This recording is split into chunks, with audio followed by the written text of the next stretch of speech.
Kembali dekat dengan Chandrika Chika, Dimas Ahmad ditegur. Udah disakitin, masih mau saja. Dimas Ahmad belakangan kembali dekat dengan Chandrika Chika.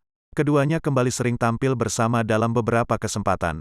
Seperti diketahui, Chika memang sempat memiliki kedekatan dengan Dimas.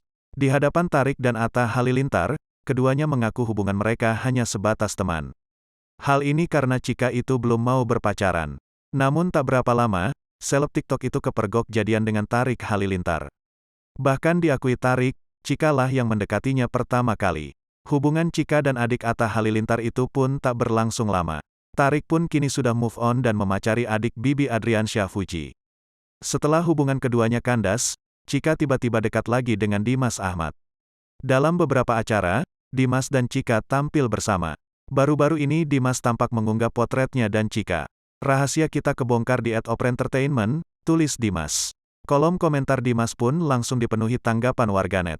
Banyak yang tak habis pikir melihat Dimas masih mau dekat dengan Chika meski sudah disakiti.